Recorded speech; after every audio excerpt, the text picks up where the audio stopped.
जय हिंद दोस्तों।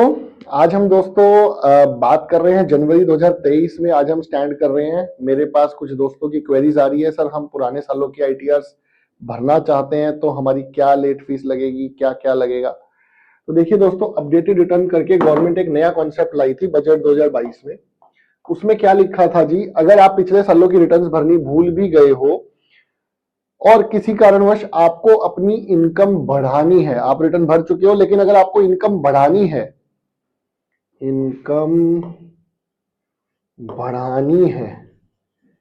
अगर आपको इनकम बढ़ा रहे हो तो ठीक है। अगर आप इनकम रिड्यूस कर रहे हो तो आप अपडेटेड रिटर्न नहीं भर सकते। ठीक है दोस्तों, गवर्नमेंट ने अपना बेनिफिट सोचा है। अगर आपको कुछ फैसिलिटी दे रही है गवर्नमेंट, तो गवर्नमेंट अपना फायदा सोच के दे रही है कि भैया अपडेटेड रिटर्न के अंदर हम इनकम बढ़ाने की परमिशन दे सकते हैं, इनकम घटाने की परमिशन नहीं देंगे। अब आप कौन कौन से सालों की रिटर्न इसमें भर सकते हो। अगला क्वेश्चन ये, फाइनेंशियल ईयर 20-21 की रिटर्न आप 31 मार्च 24 तक भर सकते हो, 21-22 की रिटर्न 31 मार्च 25 तक, 31 मार्च 23 की रिटर्न 31 मार्च 26 तक। सर ये कैसे याद किया जाए कौन से साल की कब भरा जाए। एक्ट में क्या लिखा है? एक्ट में ये लिखा है कि आप with in 2 years from the end of the relevant assessment year तक उस रिटर्न को भर सकते हो। यानी कि 31 मार्च 21 का जो असेसमेंट ईयर क्लोज हो रहा है वो 31 मार्च 22 को क्लोज हो रहा है और 2 years आपको और मिलेंगे 24। 31 मार्च 22 का जो फाइनेंशियल ईयर था उसका असेसमेंट ईयर 31 मार्च 23 को क्लोज होगा और 2 साल आपको और मिलेंगे 25 तक। ठीक है दोस्तों, 24 असेसमेंट ईयर हो गया 23 का और 26 तक भर सकते हो। अब एक बात बताइए, जो जितनी जल्दी भर देगा उसको उतनी कम लेट फीस लगेगी और जो जितनी लेट भरेगा उसको उतनी ज्यादा लेट फीस इंटरेस्ट पेनल्टी का सामना करना पड़ेगा। तो किसको कितनी लेट फीस लगनी है? अगर आप 12 months from the end of the relevant assessment year तक अगर भर दोगे तो 25% ऑफ टैक्स के ऊपर 25% लग रहा है। कुछ लोगों को ये क्वेरी थी, सर 30% तो टैक्स ही है, उसके ऊपर 25% और यानी कि 55% टैक्स लगेगा क्या? तो आंसर इज नो। 30% टैक्स है, उसके ऊपर 25% यानी कि 30% का 25% ये और लगेगा।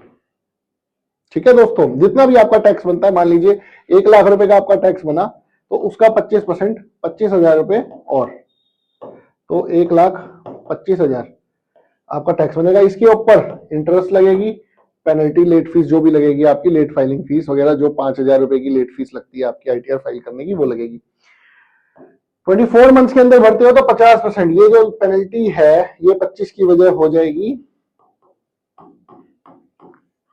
50%। तो जल्दी भरोगे बेटर है। 12 महीने के अंदर भरते हो from the end of the relevant assessment year, 25% he tax लगेगा और आगे बढ़ते हो 50%। 50% से ऊपर का कोई स्लैब नहीं है, टैक्स के ऊपर है सेम। अब सर एक बात बताइए, मैंने रिटर्न भरी थी, अब मैं एक एग्जांपल लेता हूं। मैंने रिटर्न भरी थी, उसके अंदर मैंने लॉस फाइल किया था, मान लीजिए 8 लाख रुपए। मैं इसको रिवाइज करना चाहता हूं और लॉस को फाइल करना चाहता हूं सपोज 3 लाख रुपए में, क्या मैं कर सकता हूं? Answer is yes. Sir why, आपने तो कहा था प्रॉफिट बढ़ाना है। अरे भैया, लॉस घटाना इज इक्विवेलेंट टू प्रॉफिट बढ़ाना। मैंने लॉस 8 लाख रुपए से कम किया है तो ये मैं कर सकता हूं। ठीक है, अगर मैं इसको बढ़ाना चाहूं, 8 से 10 लाख करना चाहूं, तो सॉरी वो मैं नहीं कर सकता। This is not allowed in updated return. Government ने कहा भैया हमारा बेनिफिट होगा, आप लोग लेट आ रहे हो, आपकी गलती है, आप अपने टाइम पे भरते। ठीक है दोस्तों, I hope so updated return का कॉन्सेप्ट आपको क्लियर हो गया होगा। आप ऐसे ही हमारे चैनल के साथ जुड़े रहिए और किसी दोस्त को अगर अपनी अपडेटेड रिटर्न भरनी है तो मैं डिस्क्रिप्शन बॉक्स में अपना मोबाइल नंबर दे रहा हूं, आप चाहें तो हमारे ऑफिस स्टाफ को कांटेक्ट कर सकते हैं। जय हिंद दोस्तों।